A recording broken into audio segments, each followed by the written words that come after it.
हरे कृष्ण। अजानुलंबितो भुजो कनकाबदातो संकीर्तनैकपितरो कमलायताक्षो विश्वम्भरो द्विजबरो जुगधर्मपालो वंदे जगत्प्रियकरो करुणावतारो। चैतन्य महाप्रभु की जय, श्री नित्यानंद प्रभु की जय, श्री चैतन्य भागवत की जय, श्रील वृंदावन दास ठाकुर की जय। तो कल हम 21 श्लोक तक पढ़े थे चैतन्य भागवत की प्रथम अध्याय की। नित्यानंद प्रभु की महिमा वर्णन की वृंदावन दास ठाकुर ने, उसके बाद की आगे बलराम जी की महिमा वर्णन करे। बलराम प्रभु की रास लीला, तान रास क्रीड़ा कथा परम उदार वृंदावने गोपी सने करिला बिहार। तो बलराम जी की जो रास क्रीड़ा है वो परम आनंदमय कथा है और वृंदावन में गोपी सने करिला बिहार, तो उनके वर्णन भागवत में आई है। दुई मास बसंत माधव मधु नामे हलायुध रास क्रीड़ा कहे पुराने। हलायुध जो बलराम जी 2 मास बसंत और माधव मधु नाम के, 2 मास बसंत माधव मधु नामे, माधव और मधु नाम ये 2 मास जो 2 महीने तक वृंदावन में विराजमान रहे और उन्होंने रास लीला की। हमने भागवत नितम भागवत लीलाओं में पढ़ रहे थे ना, भागवत से बलराम जी की रास लीलाओं की कथा। तो यहाँ पर वो वर्णन करे वृंदावन दास ठाकुर से सकल श्लोक यही सुन भागवते श्री सुक कहे न सुने राजा परीक्षित। तो ये सब श्लोक भागवत में है। तो 2 मासों तत्र चावत से मधुम माधवेव च रामः छपासु भगवान गोपीनाम रतिवाहन। परमेश्वर भगवान बलराम मधु और माधव ये 2 महीने विश्राम ग्रहण करने के लिए हम वृंदावन में विराजमान हुए और रात्रि काल में अपने गोपी जनों के साथ, जो बलराम जी के गोपी जन हैं वो अलग गोपी है, हमने भागवत में सुने, उन सबों के साथ उन्होंने ये रास क्रीड़ा किए हैं। तो जमुना उपवने रे में सेविते स्त्री गणे वृतः।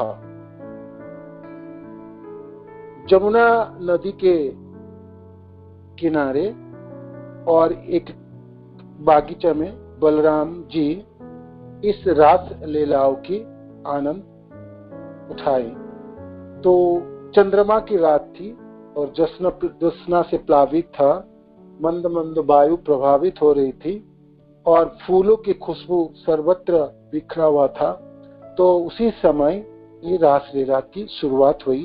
उपगीयमानो गंधर्वेन वनिता शोभिमंडले रे में करेनो जो से तो महेंद्र इव पारनः।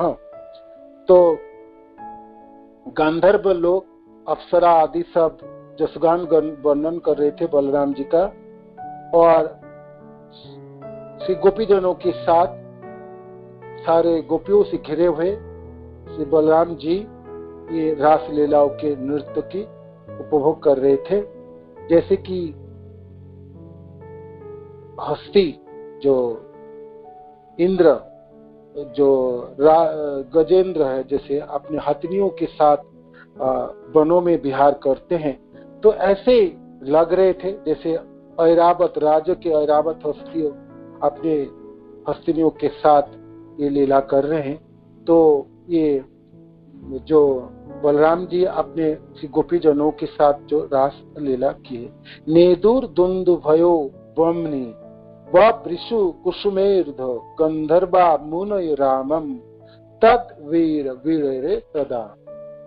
तो आकाश में दुंदु भी होने लगे, गंधर्व आनंद से पुष्प वर्षण करने लगे और महान ऋषि सब बलराम जी के वीरत्व सूचक कर्मों का स्तुति वर्णन करने लगे। ये स्त्री संग करे करे न निंदन ताराव रामेर रासे करे न स्तवन। जे स्त्री संग मुनि गणे करे न निंदन ताराव रामेर रासे करे न स्तवन। जार रासे देवे आसी पुष्प वृष्टि करे, देवे जाने भेद नहीं कृष्ण हल धरे। तो भाई स्त्री के साथ है तो भगवान बलराम जी, तो मानो कि सब लोग बाकी मुनिजन कहते जो ऐसा कैसे हैं, किंतु वो भी, ये सब मुनिजन भी जो लोग परिवार वाले हैं, वो लोग भी ये भगवान बलराम जी की जो रास लीला है उसको देख के उनके स्तवन के आनंदित हुए और पुष्प वृष्टि के और सबों ने प्रशंसा किए। बाकी ऊपर देवता लोग तो प्रशंसा किए, पुष्प वर्षण आदि किए। तो वृंदावन दास ठाकुर ये प्रमाण कर रहे हैं कि ये जो बलराम जी के रासलीला है या नित्यानंद प्रभु जो स्वयं बलराम के रासलीला किए थे, तो ये शास्त्र सम्मत है। ऐसा नहीं है कि ये कोई लोगों ने ऐसे कथा कह दे। ये किए बलराम जी, तो क्यों किए? बलराम जी जो रासलीला किए तो वो गोपीजनों के साथ नहीं जो भगवान कृष्ण किए। बलराम जी के अपने श्री गोपीजन थे जो जिनके साथ उनके संबंध थे, तो वो सब गोपीजनों के साथ उन्होंने रासलीला रचाई थी। और बलराम जी के बारे में आगे वर्णन करते हैं वृंदावन दास ठाकुर। भेद नहीं देवे जाने भेद नहीं कृष्ण हलद है। कृष्ण और बलराम में तो कोई भेद है नहीं। इसलिए प्रभुपाद जी कहते थे एक काला कृष्ण है, एक गोरा कृष्ण है ना। दोनों कृष्ण है, कृष्ण की विस्तार है ना बलराम, तो दोनों में कोई भेद नहीं, सिर्फ वर्ण में भेद है। तो दोनों एक ही आत्मा, दो शरीर पृथक हुए देखा जाए, और वो भी शरीर तो है नहीं, भौतिक शरीर तो नहीं, चिदानंद सच्चिदानंद स्वरूप है। तो दोनों ही कृष्ण है ना। किंतु लीला को आस्वादन के लिए ऐसा विस्तार किए भगवान कृष्ण। तो एक सेव्य भगवान है कृष्ण, और उनके सेवक जो बलराम जो सेवक होते हैं, निरंतर सेवा में रत, किंतु वो भी वही भगवान है, वो कृष्ण ही है, किंतु कृष्ण की सेवा में रत है ना, तो बलराम जी। तो इसलिए भेद नहीं कृष्ण हल धरे। चारि वेदे गुप्त बल रामेर चरित, आमी की बली सब पुराने विदित। चारों वेद में भी बलराम जी के चरित्र वर्णित है। मैं क्या वर्णन करूंगा, है ना। वृंदावन दास ठाकुर कहते मैं क्या वर्णन करूं, सारे पुराणों में वर्णन है ना। बलराम जी की महिमा के बारे में सारे पुराणों में वर्णित है। मूर्ख तो से कह ना देखी पुराण, बलराम रास क्रीड़ा करे अप्रमाण। तो जो मूर्ख है, जो मूर्ख व्यक्ति है, वो ना पुराण को नहीं पढ़ता और ना सुनता है, तो उनका क्या गलती है, वो इसीलिए वो गलत कर बैठता है। बलराम जी के रास क्रीड़ा को वो मानता ही नहीं, वो अप्रमाण। ये ऐसा नहीं है बलराम जी ने कोई रास क्रीड़ा किया, ये ठीक नहीं है, ठीक बात नहीं, नहीं उन्होंने किए रासलीला भागवत में वर्णन है, और कैसी रास क्रीड़ा की वो सारे पुंखानुपुंख श्लोकों में वर्णन है।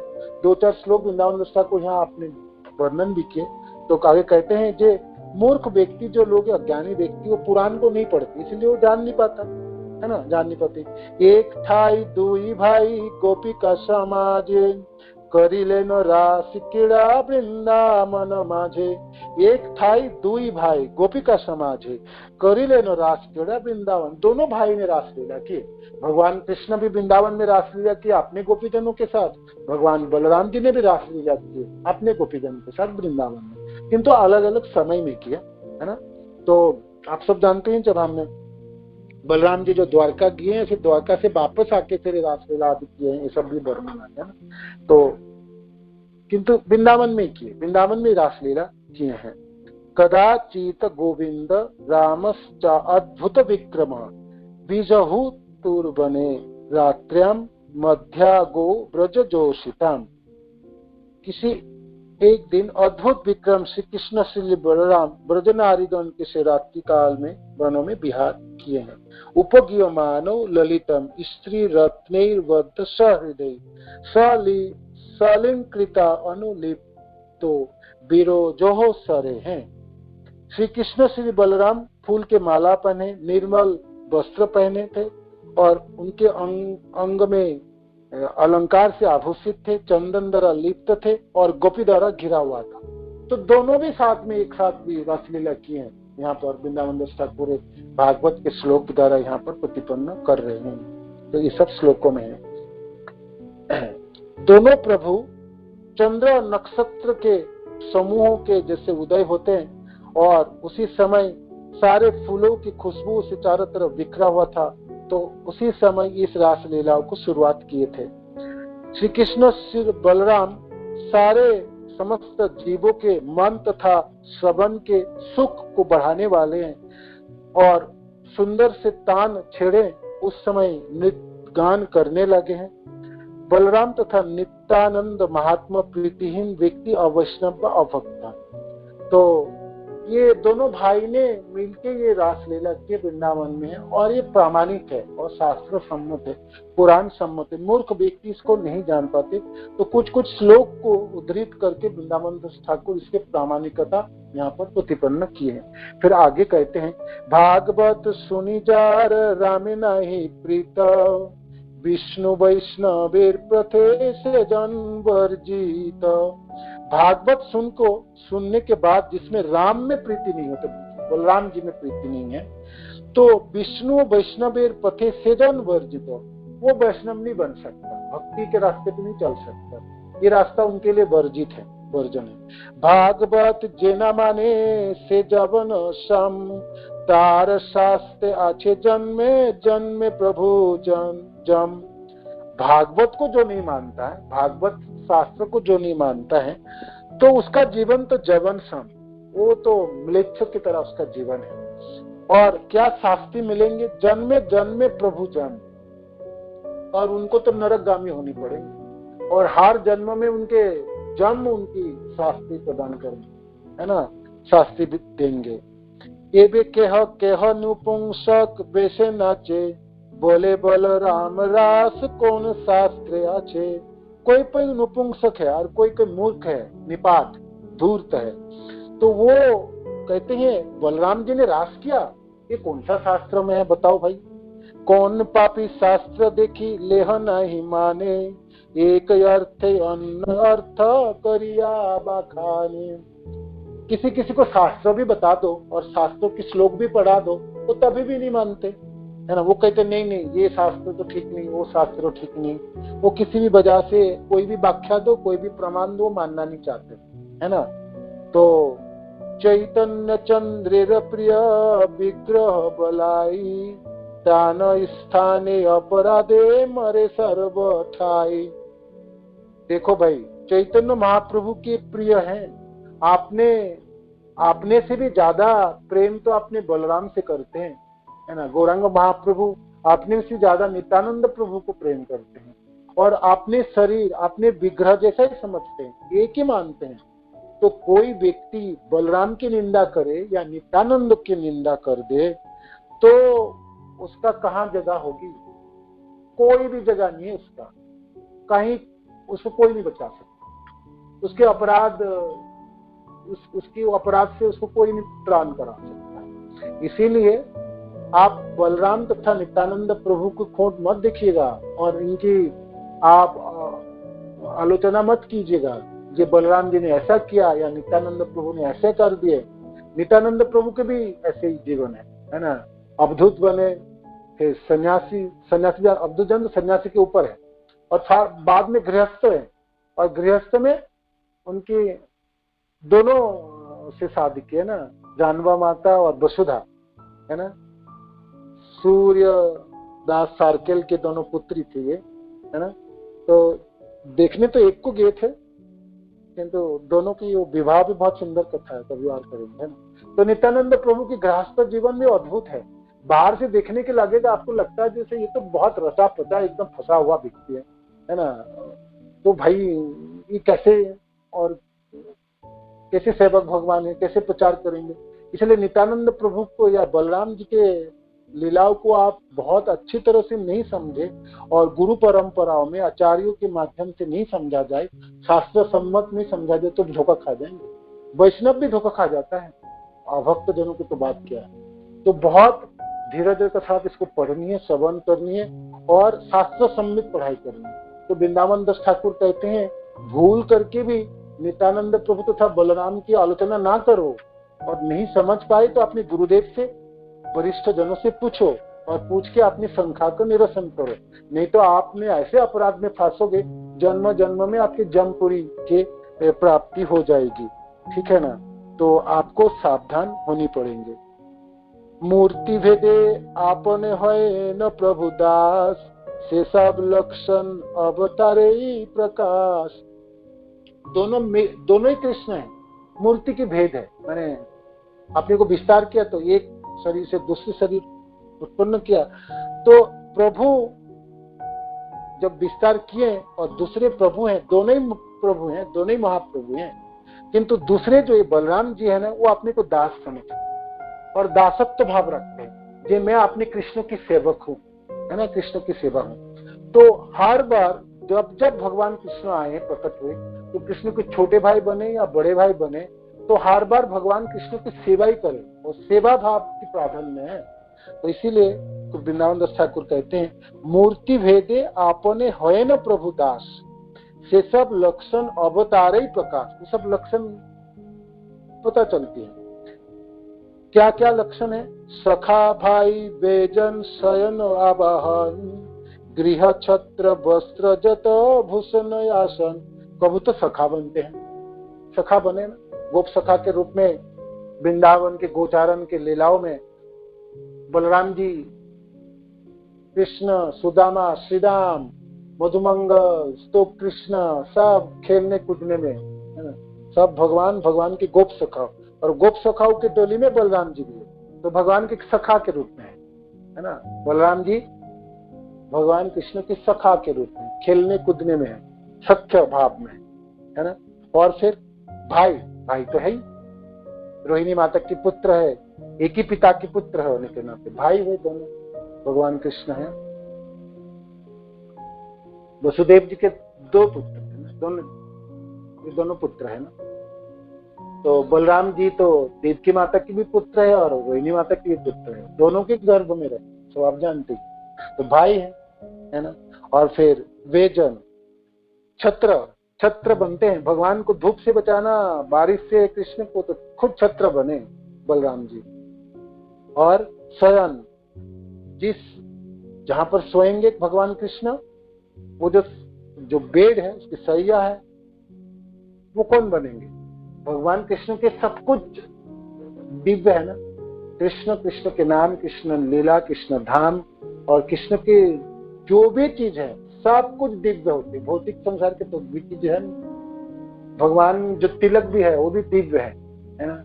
तो सब भगवान के जो शरीर में शुभ चिन्ह है वो सब दिव्य है। आप जानते हैं ना, जो आलवार है, ये जो दक्षिण भारत के आलवार जो महान भक्त के रूप में आए, ये भगवान कृष्ण के दिव्य तिलक तथा शुभ चिन्ह अपने शरीर धारण किए और भक्ति की प्रचार किए, आलवार के नाम से प्रेमा भक्ति के प्रचारक हैं। जो रामानुज और से पहले जो सब थे, अलवार की कथा, अंडाल आदि है ना।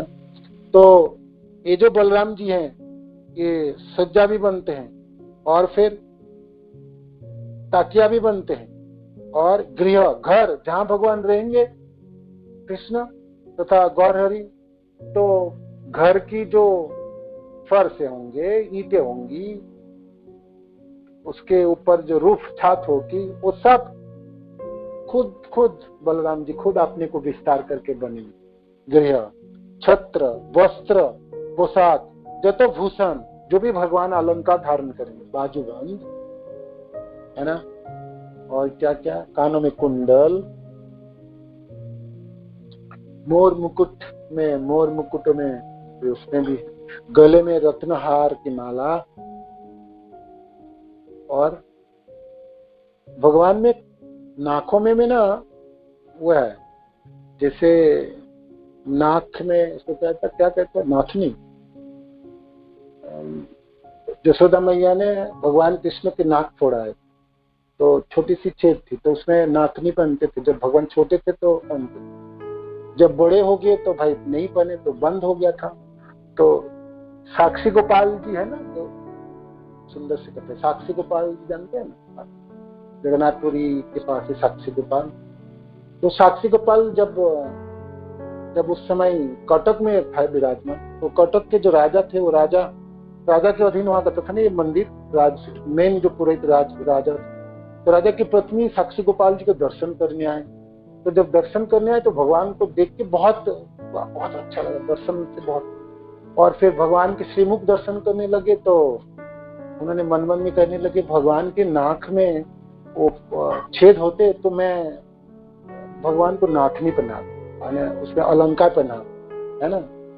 तो ये इच्छा रखे रानी ने। तो थोड़ी देर बाद ही सोचे, भगवान के नाक में थोड़ी छेद हो, भगवान के नाकों में तो कभी तो छेद है नहीं, कौन छेद करेंगे, है ना। और भगवान नाकों में तो पहनते नहीं अलंकार, तो ये ठीक नहीं है। तो फिर रानी ने जाके सोए, तो रात के समय भगवान सपने में आए, कहते हैं बहुत ध्यान से आप देखोगे ना, मेरा नाकों में छेद है, मैया ने मेरे छेद कराए, तो मैं बहुत दिनों तक नहीं पहना तो हो सकता, किंतु आप ध्यान से देखोगे तो मेरे नाक में छेद। तो रानी सपने देख के उठे, राजा को कहा जो ऐसे ऐसे भगवान ने सपने दी, चलो चलो अलंकार बनाओ और भगवान को पहनाएंगे। तो फिर साक्षी गोपाल के नाकों में नाथनी पहनाए, वो आज भी है। तो आप साक्षी गोपाल के ध्यान से दर्शन करोगे तो नाकों में नाथनी दिखाई पड़ेगी। तो भगवान के शरीरों के हर जो अलंकार है वो बलराम जी है ना, नाकों की, कानों की कुंडल, गले की रत्नमालाएं, बाजूबंद, हाथों की कंगन, चरणों के नुपुर, और कमर में कमरबंद भी होते हैं ना कभी कभी भगवान, उसमें भी अलंकार बनते हैं ना। और उंगली में जो अंगूठिया है ना, और पांव के उंगली में भी अंगूठिया है ना। तो सारे अलंकार चाहे बलराम जी तो भगवान से लिपटे रहते हैं, देखा था नहीं। शेषनाग के रूप में सज्जा भी बनते हैं, छाया भी देते हैं, और अलंकार के रूप में भगवान को स्पर्श करते रहते हैं। भगवान की स्पर्श के आस्वादन तथा खुशबू तो बलराम जी को ही प्राप्त है। तो देखा जाए तो छत्र वस्त्र जत भूषण आसन, जो भी आसन भगवान जहां जहां चले, पादुकाई बलराम जी है ना, जहां पे बैठेंगे भगवान जिस जगह, वो सब बलराम जी स्वयं। आपने सकल रूपे सेवने आपने, जारे अनुग्रह करें पाई से जने।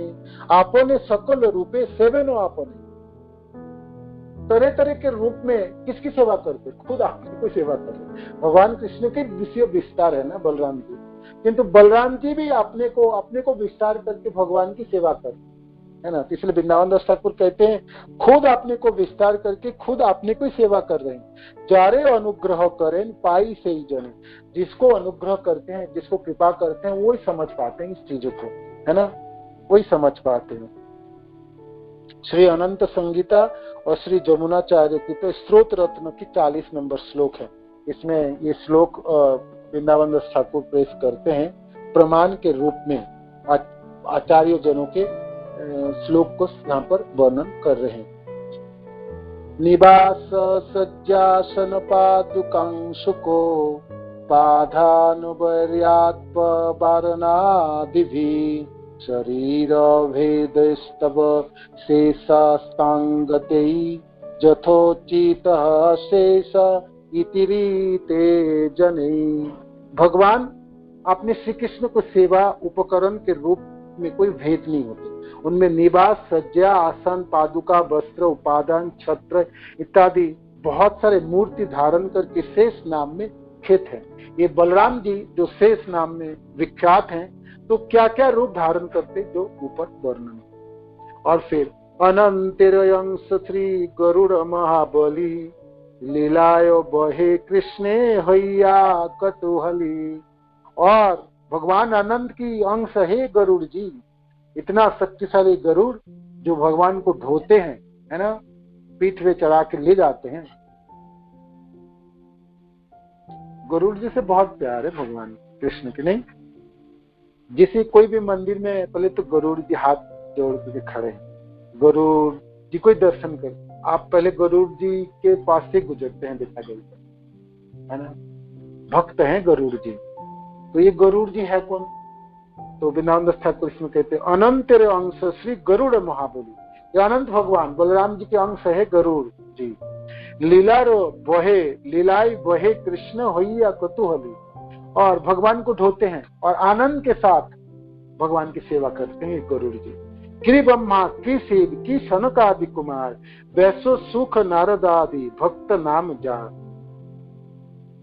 सबार पूजित श्री अनंत महाशय, सहस्र बदन प्रभु भक्ति रसमय।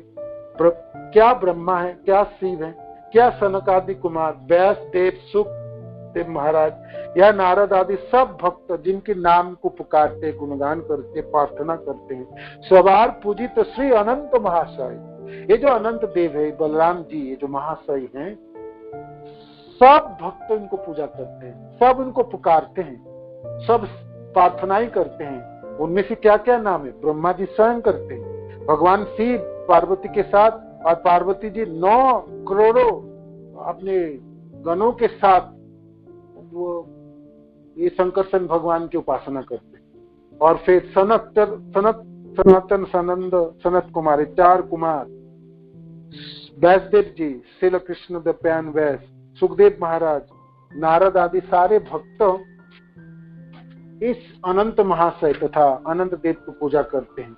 सहस्र बदन प्रभु भक्ति रसमय, और हजारों मुखों में ये जो अनंत देव किसकी महिमा वर्णन करते हैं, भगवान कृष्ण की महिमा, भक्ति की रसमय, रसमय कथा सुनाते हैं, वर्णन करते हैं।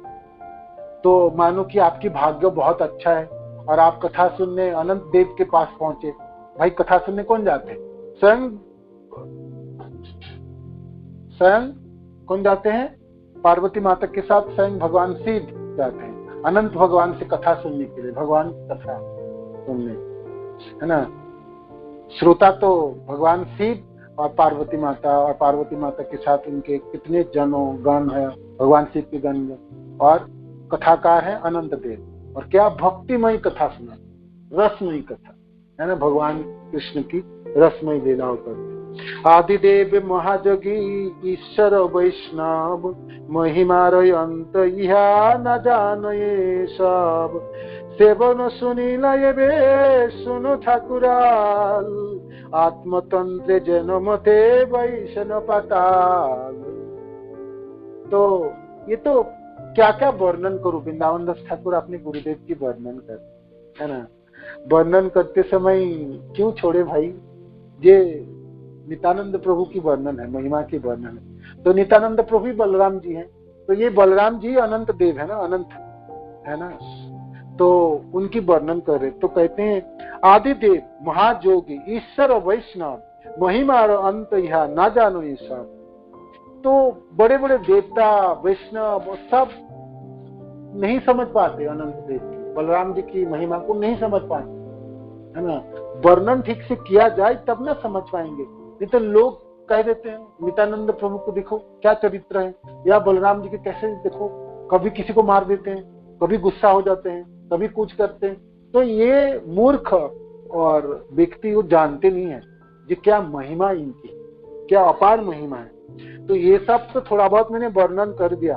अब मैं आपको ना बताता हूँ क्या वर्णन करूंगा। एवे सुनो ठाकुराल, आत्मतंत्र जनमते वैष्णव पाताल। पाताल में वर्णन करूं अनंत देव की, जो उसकी महिमा, उसको आपको सुननी है तो मैं आपको थोड़ा बहुत सुनाता हूँ, सुनिएगा। श्री नारद गोसाई तंबुरु कवि संगे, जेजस गाहेन ब्रह्मा स्थानो श्लोको वंदे। तो पाताल में जो बैठे है ना, और जो अनंत देव के नाम से जाना जाते हैं, और उनके महिमा सब नारद आदि और ये स्वयं भोलेनाथ करते हैं, तो वो सब थोड़ी थोड़ी श्लोकों में मैं आपको वर्णन कर दूं, है ना। वो आप श्रवण कीजिएगा, थोड़ा थोड़ा ध्यान से सुनो।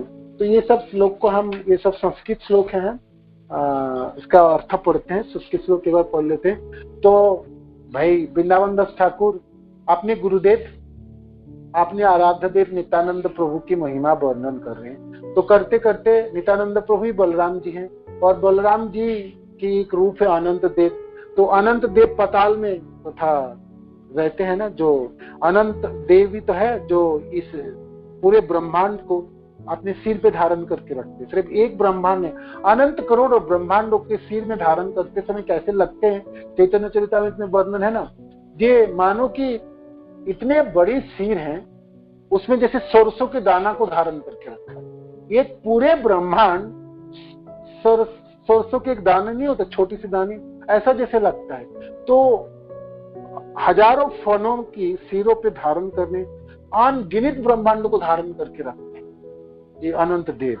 तो सोचिए क्या क्या अद्भुत, कैसे विशाल शरीर होगी, हजार फन कैसे होंगे, है ना। फनों में एक ब्रह्मांड को धारण करके तो उस ब्रह्मांड को लगता है एक राय के दाने की बराबर। तो कितने बड़ी उसकी फन होगी अनंत देव की, उससे आप सोच लीजिएगा। तो आप कुछ कुछ श्लोकों के माध्यम से उस अनंत देव की महिमा वृंदावन दास ठाकुर वर्णन करें। ये सब श्लोक वृंदावन दास ठाकुर भागवत से उद्धृत किए, भागवत से लिए हैं, है ना। भागवत के पंचम स्कंद के श्लोक संख्या 25 और किसी किसी जगह में और भी हैं। तो 9th कैंटो की श्लोक संख्या है, उसमें से भी कुछ श्लोक उन्होंने उद्धृत किए हैं। तो इसमें से प्रथम जो श्लोक हैं पंचम स्कंद के 25 अध्याय की, पंचम स्कंद की 25 अध्याय की श्लोक संख्या 9 से 13 अनंत भगवान की जो महिमा है, तो वो श्लोक यहाँ पर वर्णन किए हैं वृंदावन दास ठाकुर। उत्पत्ति स्थिति लय हेतु बहस्य कल्पा सत्याद प्रकृति गुणा जद क्षयासन जद्रूपम ध्रुवम प्रीतम जदिक आत्मा ध्यानात् कथम मुह वेद तस्य बर्तः। तो इसमें जो आप वृंदावन दास ठाकुर जो महिमा वर्णन करे अनंत भगवान की है, भगवान अनंत की महिमा, तो उनमें से ये श्लोक है भागवत की 5th कैंटो की अध्याय 25 की श्लोक संख्या 9। तो कहते हैं श्री भगवान की दृष्टि पड़ने से ही जगत की उत्पत्ति स्थिति तथा प्रलय के कारण स्वरूप गुण अपने अपने कार्यों में समर्थ होते हैं। परमात्मा अनंत तथा अनादि हैं और एक होते हुए भी अपने को नाना रूपों में प्रकट करते हैं। भला ऐसे परमेश्वर के गुणों का मानव समाज कैसे जान सकता है। तो ये अनंत भगवान की महिमा वर्णन हुई। श्रील प्रभुपाद भी इसके बहुत सुंदर तात्पर्य हैं। कभी आपको पढ़ना है तो इस श्लोक की तो आप भागवत से पढ़ लीजिएगा, है ना। भागवत में 5.25.9 श्लोक है। फिर आगे की श्लोक है मूर्तिम न पुरा कृपया बभार सत्यम संशुद्धम सदसदीदम विभाति जत्र जल्लीलानम मगपति राधो अनोबध्या मादातु सजन मनसुयोदार वीरः। श्री भगवान के भीतर स्थूल और सूक्ष्म जगत विद्यमान है। अपने भक्त पर अहेतुक कृपा से विभिन्न दिव्य रूपों को प्रदर्शन करते हैं। परमेश्वर अत्यंत उदार एवं जोगी है। अपने भक्त के मनों को जीतने तथा हृदयों को आनंदित करने के लिए वो उनके अनेक अवतार में प्रकट होते हैं और अनेक लीलाओं करते हैं। यदि कोई आर्त या पतित व्यक्ति भी प्रामाणिक गुरु से भगवान का पवित्र नाम सुनकर उसका जप करता है तो वह तुरंत पवित्र हो जाता है। यदि वह फांसी में अथवा अकस्मात भी भगवान नाम का जप करता है तो वह तथा जो उसे सुनता है समस्त पापों से मुक्त हो जाता है। अतः भौतिक बंधन से छुटकारा चाहने वाले भगवान शेष के नाम जप से कैसे कतरा सकता है। भला वह और किसकी शरण ग्रहण करे। तो ये अनंत भगवान की महिमा वर्णन है श्लोक में। आगे फिर वर्णन है मूर्धन्य। अपरिमित होने के कारण ईश्वर की शक्ति का अनुमान नहीं लगाया जा सकता। उनके विशाल पर्वतों, नदियों, सागरों, वृक्ष तथा जीवात्माओं से पूर्ण यह संपूर्ण ब्रह्मांड अनेक सहस्त्र फनों में से एक के ऊपर अणु के समान टिका हुआ है। भला सहस्त्र जीवाओं से भी क्या कोई उनकी महिमा का वर्णन कर सकता है। अनंत भगवान की। उन शक्तिमान भगवान अनंत देव के महान एवं यशस्वी गुणों का कोई अंत नहीं है। वास्तव में उनका शौर्य अनंत है। स्वयं पूर्ण होते हुए भी यह प्रत्येक वस्तु के आधार है। वे पाताल लोक में वास करते हैं और इस संपूर्ण ब्रह्मांड को धारण किए रहते हैं, है ना, धारण किए रहते हैं। तो ये अनंत भगवान की हैं। तो वृंदावन दास ठाकुर कह रहे थे जी मैं तो थोड़े बहुत वर्णन कर दिया, भागवत से श्लोक भी उद्धृत कर दिया और आप सबों ने सुने, तो आप मूर्ख मत बनिए और नित्यानंद प्रभु की तथा बलराम जी की आलोचना मत कीजिएगा। आप ऐसा करेंगे तो ऐसे अपराध में फंसेंगे जो जन्म जन्म जमपुरी आपको जानी पड़ेगी। तो क्या मैं वर्णन करूं? तो मैं आपको सुनाता हूं। तो पाताल में अनंत देव की क्या महिमा और आश्चर्य, ये 5 श्लोकों में उन्होंने वर्णन के, जो मैंने आपको भागवत से पढ़ के सुनाया। आगे फिर पढ़ते हैं। ये सब श्लोक की बहुत सारी व्याख्या होना चाहिए था और होते, किंतु हमारे पास, हम तो सिर्फ इस बार उसको पढ़ेंगे, है ना, पूरे, इसलिए हम जल्दी आगे बढ़ते हैं। अनंत भगवान की अपार महिमा आपको जानना है तो ये भागवत की 5th स्कंद में 25 अध्याय अनंत भगवान की महिमा पढ़िएगा, ठीक है। आगे वृंदावन दास ठाकुर आगे बढ़ते हुए कहते हैं सृष्टि स्थिति प्रलय सत्यादि जत गुण जार दृष्टि पाते हाई जाई पुनः पुनः अद्वितीय रूप सत्य अनादि महत्य तथापि अनंत हाई के बुझे से तथ्य शुद्ध सत्य मूर्ति प्रभु धरे न करुणाई जे विग्रहे सबार प्रकाश सुलीलाई जार तरंग सिखी सिंह महाबली निज जान मनोरंजे हया कतुहली जे अनंत नामेर सबन संकीर्तने जे मते केने नाही बोले जे जाने अशेष जन्मेर बंध छिन्ने से खने अतये वैष्णव ना छाड़े न कभू ताने शेष बई संसारेर गति नहीं यार अनंतेर नामे सर्व जीवेर उद्धार अनंत पृथ्वी गिरी समुद्र सहिते जे प्रभुर धरे न शिरे पालन करीते सहस्र फनार एक फने बिंदु जेन अनंत विक्रम न जाने न आजे है न सहस्र बदनी कृष्ण जस निरंतर गाइते आछेन आदि देव माधीर गाये न अनंत श्री जसेर नहीं अंत जय भंग नहीं करु दहे बलवंत अद्यापि शेष देव सहस्र श्री मुखे गाये न चैतन्य जस अंत नहीं देखे। तो वृंदावन दास ठाकुर कहते हैं जिस अनंत भगवान की, बलराम जी तथा नित्यानंद प्रभु की क्या महिमा है उसको मैं वर्णन कर देता हूँ थोड़ी सी। सृष्टि स्थिति प्रलय सत्यादि जत गुण, इस सृष्टि कार्य करना, उनको स्थिति रखना, प्रलय करना, ये सब बलराम जी का, सब नित्यानंद प्रभु। हमने चैतन्य चरितामृत में आदि लीला की 5म अध्याय में भी सब पढ़े, सब किए हैं ना। और सत्य आदि जत गुण, ये सब बलराम जी तथा नित्यानंद प्रभु से करते। जार दृष्टि पाते हाई जाय पुनः पुनः, कर्णदक से विष्णु के रूप में दृक्पात करके सृष्टि की संचालन होती है, शुरुआत होती है ना। गर्भदक्ष के रूप में सारे ब्रह्मांड में प्रवेश करके धारण करते हैं और क्षीरोदक से विष्णु के रूप में हर जीवों के अंदर प्रवेश करके जीवों को जीवित रखते हैं, हर चीजों को, है ना। तो जो भी सृष्टि होती है तो ये तो बलराम जी तथा अनंत भगवान के वजह से होती है और फिर स्थिति भी इनके वजह से, और प्रलय भी यही करते। भगवान शिव रुद्र बन के प्रलय भी ये अनंत भगवान की कार्य हैं। तो हर सृष्टि स्थिति प्रलय में ये बलराम जी भाग लेते हैं। भगवान कृष्ण इस सब चीजों में भाग लेते हैं। भगवान कृष्ण तो अपने प्रेमी जनों के साथ गोलोक वृंदावन में विराजमान होकर आनंद में विहार करते, है ना। बाकी सब कार्य आध्यात्मिक जगत की प्रसन्न की बात हो या भक्ति भौतिक संसार की सृष्टि हो, स्थिति हो, प्रलय हो, सब बलराम जी संभालते हैं। तो आगे कहते अद्वितीय रूप सत्य अनादि महत्व तथापि अनंत है के बुझे से तथ्य। अद्वितीय रूप है भगवान कृष्ण की, द्वितीय अद्वितीय है अद्वितीय, और अनादि उसके महत्व है, तब तथापि अनंत है। कौन समझ सकते इन तथ्य को। शुद्ध सत्य मूर्ति प्रभु धरे न करुणाई, जे विग्रह सबार प्रकाश सुले राय।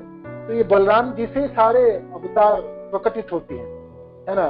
कर्णदक से विष्णु से अवतार होते हैं ना, या नहीं, ये कर्णदक से विष्णु, क्षीरोदक से विष्णु से समस्त अवतार क्षीरोदक से विष्णु के शरीर से आते हैं। तो वृंदावन ठाकुर कहते हैं सारे क्या महिमा वर्णन करूं मैं अनंत भगवान की। तो जो भी कुछ रूप है, जो भी कुछ अवतार तत्व है, सब इन्हीं से आते हैं। जहार तरंग सिखी सिंह महाबली, निज जनो मनो रंचे हुआ कौतूहल। और भक्त की आनंद प्रदान करने के लिए तरह तरह के लीलाएं भी करते हैं कौतूहलियों के। अनंत नामेर श्रवण संकीर्तने, जे जे मते केने नहीं बोले जे जे जन। कोई कुछ बोलते हैं, कोई कुछ बोलते, कोई कुछ नामों से पुकारते, कोई कुछ नामों से। अनगिनित इनकी नाम है, अनगिनित इनकी महिमा है, अनगिनित अद्भुत ऐश्वर्यमयी इनकी लीला है, सिंह वैभव है। अशेष जन्मेर बंध छिंडे जय खने, अतय वैष्णव न छाड़े कबूल। जब भी कभी भी जो नित्यानंद प्रभु की महिमा कोई वर्णन करता है, बलराम जी की महिमा वर्णन करते, अनंत भगवान की महिमा वर्णन करते, करोड़ों जन्मों की उनके पाप भस्मीभूत हो जाता है। इसलिए वैष्णव नित्यानंद प्रभु तथा बलराम जी की महिमा वर्णन करने कुंठित नहीं होते, वो निरंतर आनंद के साथ वर्णन करते हैं। ठीक है। अतः वैष्णव न छाड़े नो कभुताने, शेष वही संसारेर गति नहीं यार, अनंत तेरे नामे सर्व जीवेर उद्धार। इसके अलावा इस संसार की क्या गति है, कौन धारण करेंगे बताओ। इतने बड़े ब्रह्मांड को धारण कौन करेंगे, धारण करने वाले व्यक्ति तो होने चाहिए। ये अनंत भगवान अपने सिरों पे धारण करते हैं, नहीं धारण करेंगे तो पूरे ब्रह्मांड धस जाएंगे, समाप्त हो जाएंगे, है ना। कौन धारण करेंगे, ठीक है ना। तो शेष बिना गति नहीं, इस संसार की क्या गति है, कोई गति नहीं, है ना। अनंत तेरे नामे सर्व जीवेर उद्धार। और जितने भी जीव है ना, ये कर्मदक से विष्णु से उत्पत्ति होती। आप दो प्रकार की जीव होते है ना, एक है नित्य मुक्त और नित्य बद्ध। जैसे हम लोग बद्ध हैं, तो हम भी कर्णक से विष्णु से उद्भूत हुए, तो बलराम जी है ना, बलराम जी की एक विस्तार है कर्णक से विष्णु। और नित्य मुक्त जीव भी है, वो सब भी बलराम जी। और जो गोलोक में तथा आध्यात्मिक लोकों में जो जीवों की है, वो भी बलराम जी से आते हैं। भगवान के परिकर परिजन सब जितने अनगिनित है, सब बलराम जी विस्तार करके भगवान के आनंद प्रदान कराते हैं। नित्य नित्यानाम चेतनस चेतन नाम, एक बहु नाम विदधातु नाम। बहु होने की जो लीला है, ये अनंत भगवान तथा बलराम जी करते हैं। बहु होने की लीला है, भगवान कृष्ण के विस्तार है बलराम, और बाकी सब विस्तार तो बलराम जी के, सब कुछ के विस्तार। तो जीव हो, भगवान के अवतार हो, तो मुक्त जीव हो, बद्ध जीव हो, सब कुछ बलराम जी के विस्तार। तो इसीलिए वृंदावन दास ठाकुर कहते हैं कि भाई उनके बिना तो है ही नहीं कोई गति। अनंत तेरे नामे सर्व जीवेर उद्धार। और को जो नाम ग्रहण करते हैं, जो उच्चारण करते हैं, सब जीव अपने अपने उद्धार प्राप्त करता है, अपने कलमश को काट के, अपने पापों को काट के अपने मुक्त हो सकता है। अनंत पृथ्वी गिरी समुद्र सहिते, जे प्रभु धरे न सिरे पालन करीते। आप सोचिए हमारी इस धरती में कितने पर्वत हैं, हिमालय, और कितने बड़े बड़े पर्वत हैं। एक छोटी सी तो धरती है ना। आप 14 भुवन है एक ब्रह्मांड। तो भूलोक, भुवनलोक, जनलोक, तपोलोक, महलोक, ब्रह्मालोक, तो बाकी सब लोगों में कितने धरती है, कितने पर्वत है, कितने नदियां होगी। तो सबको धारण कौन करता है, सारे ब्रह्मांड के, ये पूरे ब्रह्मांड के 14 लोगों के समन्वित जितने पर्वत है, जितने नदी, जितने सागर, जितने गुफाएं, जितने कंदरे हैं, सबको कौन धारण करके रखे, अनंत भगवान अपने सिर में धारण करके रखे। जे प्रभु धरे न सिरे पालन करीते, सहस्र फनार एक फने बिंदु जेन, अनंत विक्रम न जाने न आछे है न।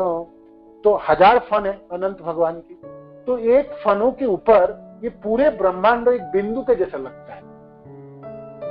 एक बिंदु माने छोटा सा एक बूंद, सरसों के दाने के बराबर लगता है। तो आप सोचिए अनंत भगवान की कैसी फन होगी, है ना। आप सोचिए कितना बड़ी फन है उनपे, है। सहस्र बदने कृष्ण जस निरंतर गाइते आछे न आदि देव महान। और 1000 फनों में भगवान कृष्ण के जसगान करते हैं, है ना, जसगान कर रहे हैं और जसगान करते चले जा रहे हैं और अभी भी कर रहे हैं। अनंत अद्यपि शेष देव सहस्र सिमुखे गाये न चैतन्य जस अनंत नहीं दिखे। तो यही जो अनंत भगवान, ये बलराम जी, यही नित्यानंद प्रभु है ना। तो अपने सहस्र सिमुख से भगवान कृष्ण तथा चैतन्य महाप्रभु के जसगान कर रहे हैं और अभी भी करते चले जा रहे हैं और आने वाले दिनों में करते रहेंगे, है ना, निरंतर करते रहेंगे। आगे फिर वर्णन है श्री राग के। किया रे राम गोपाले बाद लगिया छे ब्रह्मा रुद्र सुर सिद्ध मुनीश्वर आनंद देखी छे। किया रे राम गोपाले बाद लगिया छे ब्रह्मा रुद्र सुर सिद्ध मुनीश्वर आनंद देखी छे। लागो बोली चली जाय सिंधु तरी बारे जसेर सिंधु नादय कुल अधिक अधिक बिना सर कहते हैं राम गोपाले बात लगे थे ब्रह्मा रुद्र सूर सिद्ध मुनीश्वर आनंद देखी थे। ये देखो, ये दोनों को देखो देखो देखो। आप किसको देखोगे? गोपाल को देखोगे, राम को देखोगे, बलराम को देखोगे। दोनों एक दूसरे को कैसे कैसे लीला करते हैं। ब्रह्मा रुद्र सूर मुनीश्वर और सब आनंद में देखते हैं। लाग बलि चली जाए सिंधु तरी बारे जसेरो सिंधु नादय बोले अधिक अधिक बारे, है ना। ये जो आनंद की जो सागर है और ये जो लीला है, ये निरंतर बढ़ते चली जाता है। ये एक दूसरे को सेवा करते हैं। एक सेव्य भगवान और एक सेवक भगवान है। तो ये सेवक भगवान के रूप में बलराम जी अपने भगवान की कैसे सेवा करते हैं और कैसे लीला करती हैं, और इसको तो आप समझ भी नहीं पाएंगे। इसका तो कोई आर पार ही नहीं है। जसेरो सिंधु नादय कुल अधिक अधिक बारे। तो इस जसों की जो लीला जो है और जो सेवा है, जो महिमा है अनंत भगवान की, इसको आप कहां से शुरू करोगे और कहां तक पहुंचोगे, इसका कोई आड़ छोड़ नहीं है, है ना, कोई पता ही नहीं चलता है।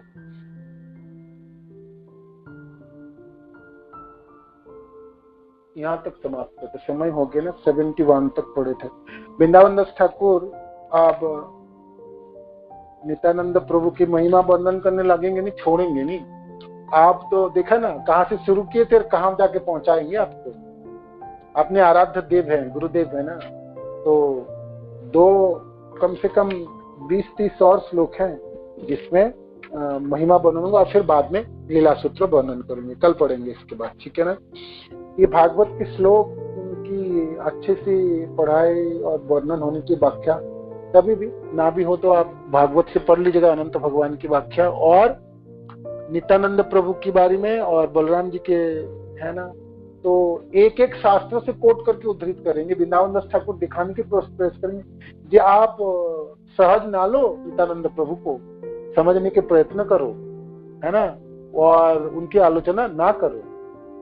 तो आपको शास्त्र में आपको विश्वास है ना, तो मैं शास्त्रों में उद्धृत करके आपको बताता हूँ। तो भागवत में उन्होंने वर्णन किए, देखो उन्होंने वैष्णव जनों की जो ये रामानुजाचार्य की जो गुरुवर हैं, जो लीला स्तव से उसमें से वर्णन के उद्धृत किए हैं श्लोक आदि के, है ना। अनंत संहिता से वर्णन के, जमुनाचार्यों की स्त्रोत सत्र से उपमा दिए अनंत भगवान की महिमा।